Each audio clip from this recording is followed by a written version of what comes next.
Good evening, everybody. Here I am.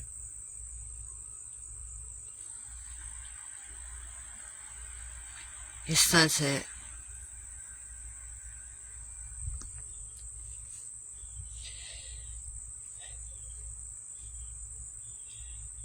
I've been trying to work on my car today. There it is. It's up on I got a little frustrated earlier. I was already frustrated this morning with the devil. I got out here working on it, and I got even more frustrated with the devil, so I went ahead and took a nap. That's what you gotta do. I went and I had to spend some time with the Lord afterwards.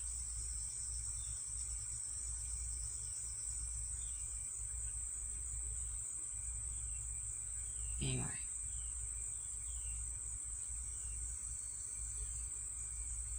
Our story today. We're in 2 Kings, chapter 5.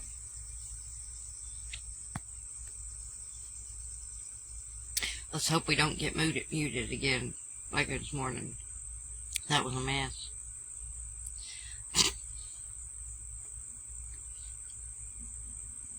Anyway, 2 Kings chapter 5. I had this story. This man named Naaman. Butterfly. There was this man named Naaman.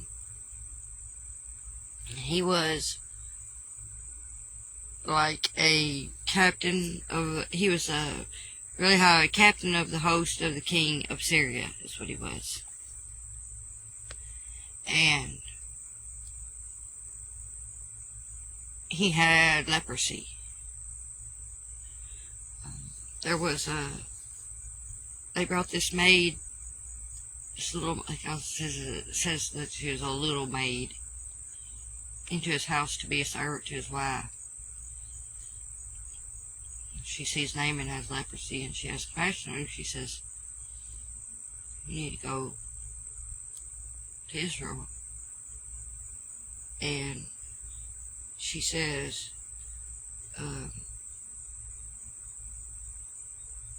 she was of the land of Israel, and she said that if he would go to Israel, that the Lord would heal him. So he gets ready. He sends some. Gets ready to go to Israel. First he goes and he goes and gets some gifts. He gets gifts together, writes a letter, and all this stuff. He goes with this big procession to the king of Israel. He goes to the king and wants him to heal him of the leprosy. Now this man is under the king of Syria. He's his captain. So the king of Israel at this time, he gets frustrated and he's worried because he thinks it's a test from the king of Syria, that he's sending this to him to test him in some way.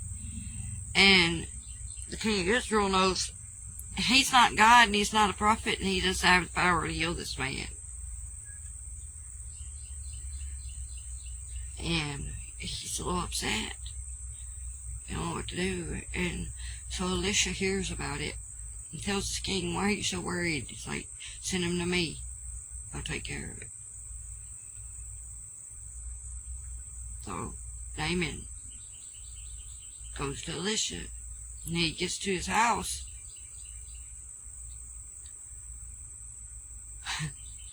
Elisha tells him, he tells one of his servants to go out and tell him to go wash in the water of Jordan 7 times, and he'll be healed. So the servant goes out there and tells the man says, the man is just upset.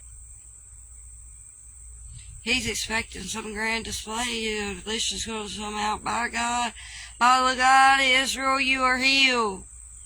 Something like that. Some kind of ceremony, some kind of big to-do. And he don't even come out to see him. Elisha's just like, go tell him to go wash in the river.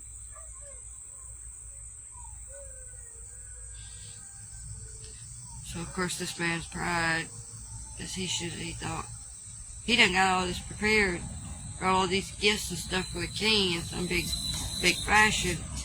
And then the king couldn't do nothing, so he sent him to Elisha, and then now he's just getting so, go down there and wash in the river. Not only that, this man believed that the rivers in Israel wasn't as good as the rivers in his own country. He's like, I could have done that at home. I could have, you want me to wash? You want me to wash in the river? I could have washed in one of my rivers at home. I didn't have to come all the way here for this.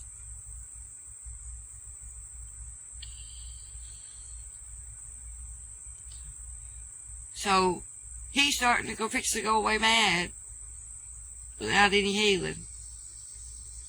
When his servants say, reason with him, stop him and reason with him and say, sir, wait, if you had came here and the prophet had told you to do some grand display, you would have done it.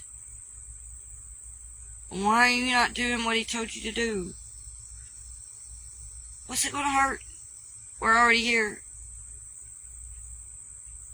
Do what he asked.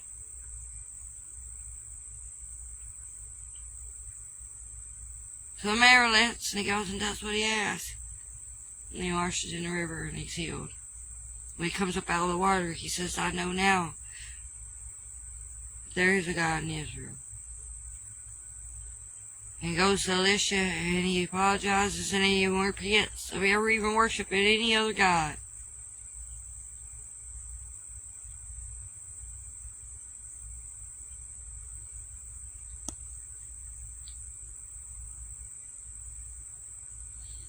Then the man gives Elisha, or he offers Elisha, all of the presents, all the gold, silver, and everything that he brought for the king.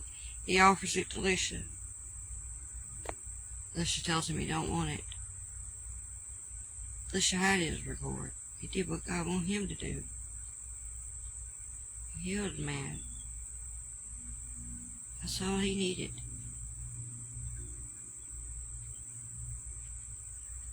Well,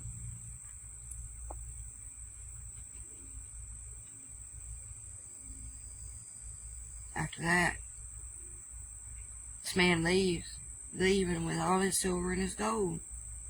Elisha has this servant named Gehazi. Gehazi's name. Thinks that that's not right. That Elisha should have took this or somebody. He should have took it for somebody. He should have took it and gave it to somebody or done something. And it's about as bad as them disciples when they was mad. And the old woman at Bethany wanted to anoint Jesus with that special perfume.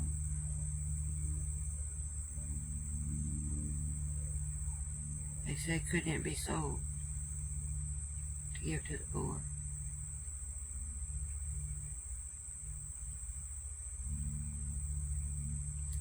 Gehazi runs after the man without saying anything to anybody. He takes off after the man. This man leaves the chariot and he stops the man and he tells him, Elisha changed his mind. He wants this and this and this. Man doesn't know any better, so he gives it to him. The man's just thankful. He was fixing to give it up to begin with. So he gives it to the servant, to Gehazi. When Gehazi comes back, of course, Elisha already knows what he's done. He's a prophet. Can't hide nothing from him. He tells Gehazi, because he did this, now that leprosy that man had is going to cleave to you. And that's exactly what happened. Gehazi went away from the prophet, the leper.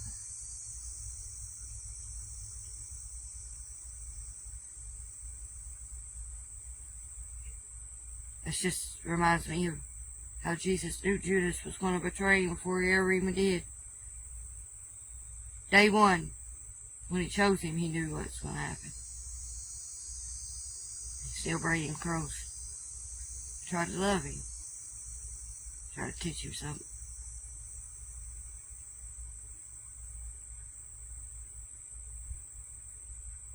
That's what we're supposed to do. No matter if we think we know somebody one way or another, we're supposed to still try. That's what I've been doing. I told y'all that. How I love people back to the Lord.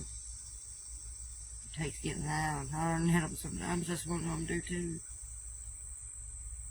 I'm trying to get that devil to leave them alone. I'm hollering at that devil, not them. I know they don't understand that.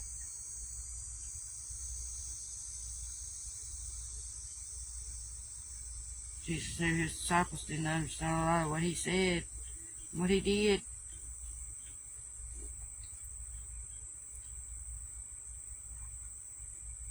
It's confusing. And man, when Naaman went and asked the prophet what to do, and he told him what to do, he didn't understand this simple act was going to be what healed him. He thought it needed to be something greater.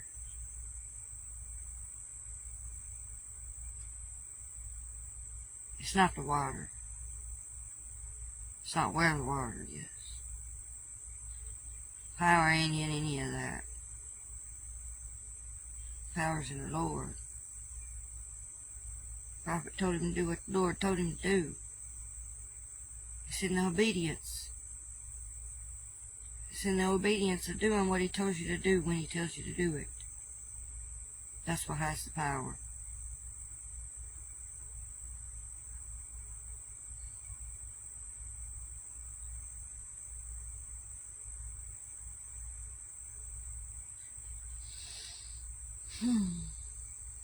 Anyway. I hope I heard me.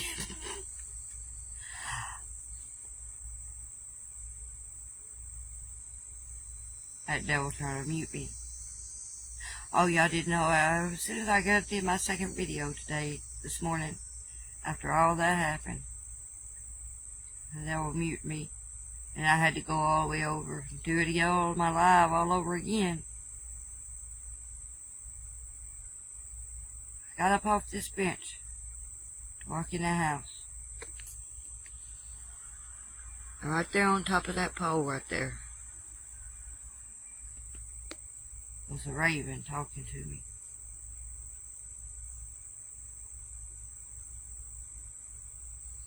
He let me know I did good. That's what God does. He'll send you a sign. Let you know when you did good.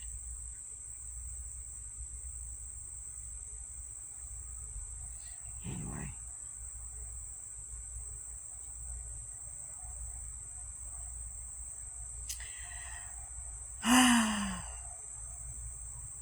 I don't know how y'all's day has been.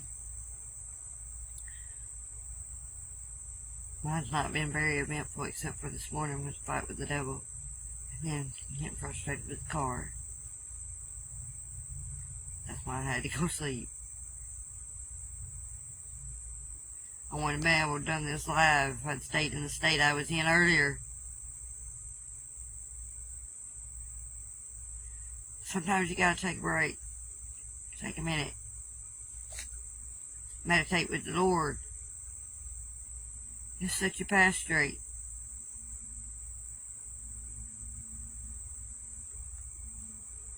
Just like this one.